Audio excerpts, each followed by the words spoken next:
Vice President Kamala Harris faces a stunning loss from voters deeply upset with the direction of the country. While I concede this election, I do not concede the fight that fueled this campaign.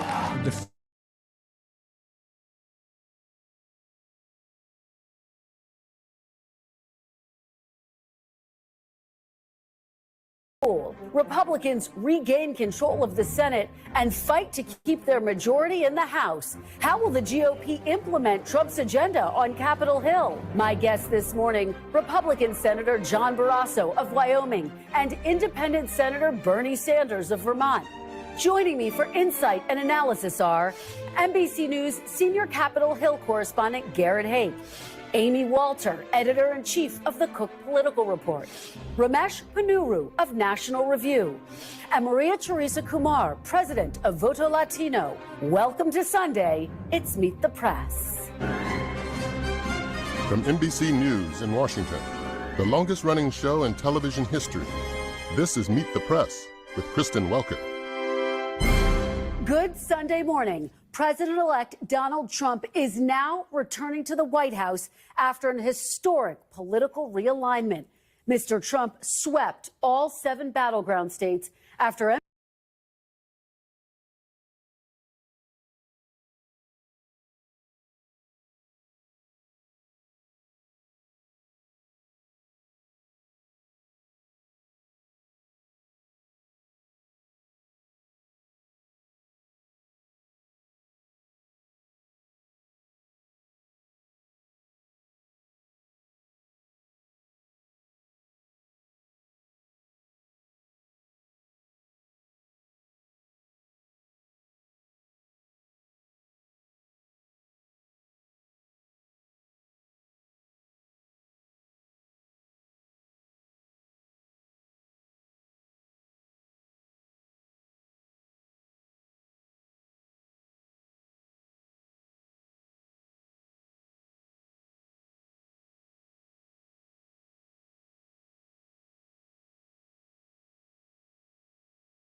the electorate, that 4-point shift very meaningful. Again, college-educated voters now a core Democratic constituency. Folks earning more than $100,000 used to be a Republican constituency, now a Democratic constituency. And this gets to, we talk all about the battlegrounds. Trump swept the battlegrounds. But the other big story this week has to do with the popular vote and how Trump pulled that off. Here's one answer. Big blue states with very diverse populations. This new coalition that Donald Trump's assembled, it meant that he didn't win any of these, but he made some giant strides. California, biggest of them all, 29-point Biden win 4 years ago, currently only 18 for Harris, her home state. Look at New York, basically Trump cutting that Democratic margin in half. Go down this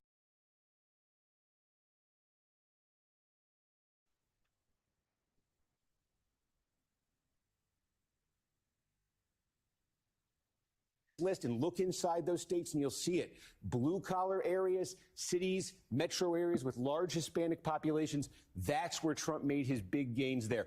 We'll land on this one map, one battleground state that I think tells the story of these two coalitions here visually. Let's call up Wisconsin. We know in this election, Wisconsin went to Donald Trump. You're looking at a pre-Trump election because I just want to show you this is what a battleground state like Wisconsin looked like not that long ago. When Barack Obama ran and carried the state over John McCain, look at all the blue here. So many of these are small rural counties with blue-collar populations.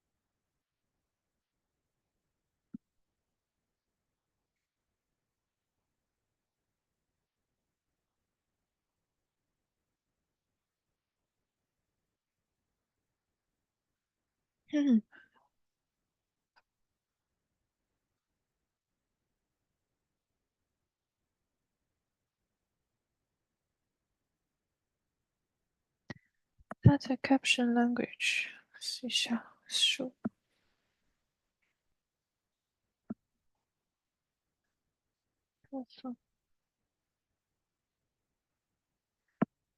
Data caption language is a meeting，为什么？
你看我这现在是开了对吧？Show English。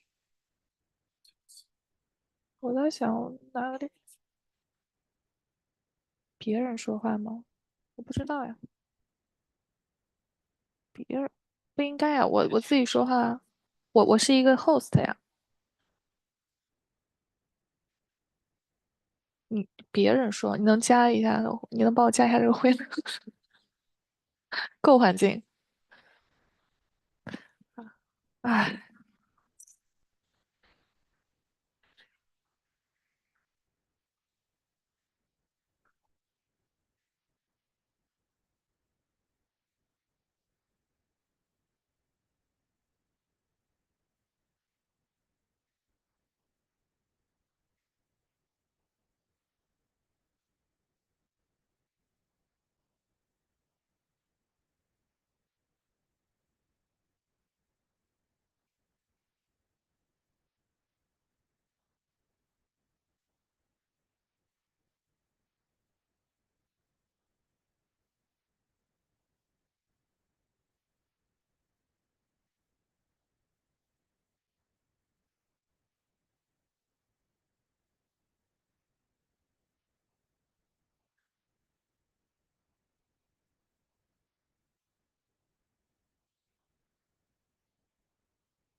Host speaker Chinese attendee show。哦，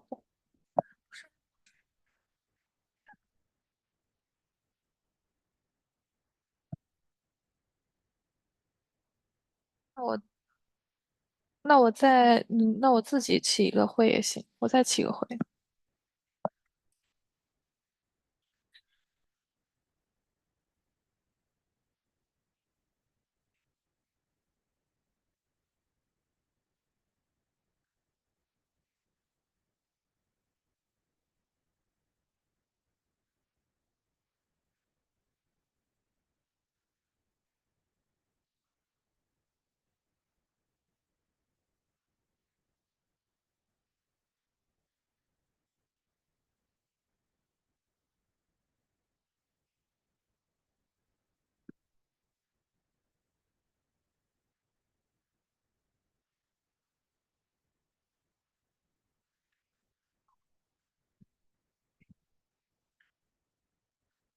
那我现在开始说话，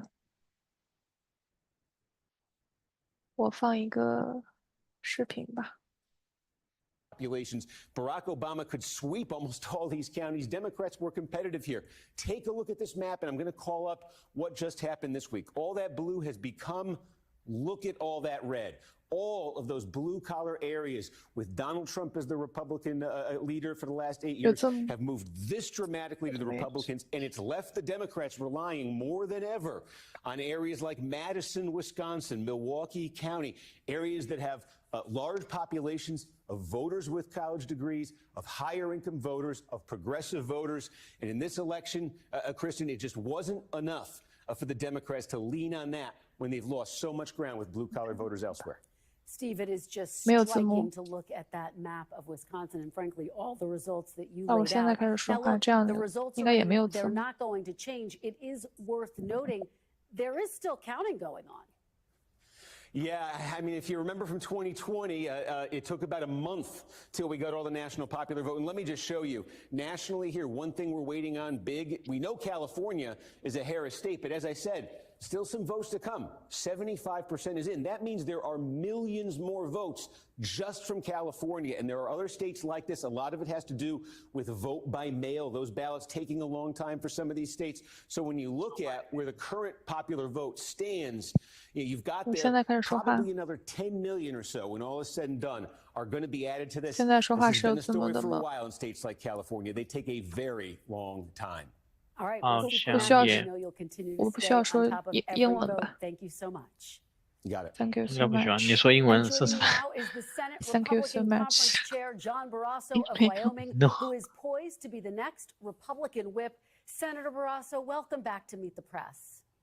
哎，我知道， Great to be back. What you saw there really was an earthquake 对， election, the 应该 biggest 就有 comeback 了。 politically in the history of our country. You know, they used to call Bill Clinton the comeback kid. Donald Trump is the comeback king. He has come back from 2 impeachments, from being dragged through the courts, from getting shot. And he won with over 300 electoral votes, a majority of the people winning all these demographic areas. And, you know, he brought us 4 new Republican senators. We now have 53 Republican senators. What that proves is America, the people of this country voted. They want to get this country back on track.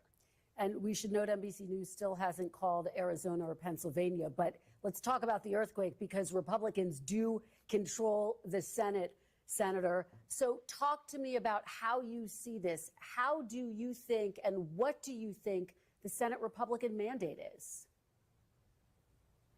Well, the mandate are the 2 things that people cared the most about, which is the high costs and the open border. And those are the things we're going to start working on immediately. We've been working with the transition team on those things. Now, there are some things that the president can do as soon as he takes office in terms of making some U-turns on these bad policies of the current administration in terms of unleashing American energy, in terms of the policies with the border, reversing so many of these executive orders that were put in place 4 years ago. I expect to see the president put back in place the Remain in Mexico policy, stop this catch and release policy. And the Senate also wants to work very quickly, actually before the inauguration, on making sure the president's cabinet is in place.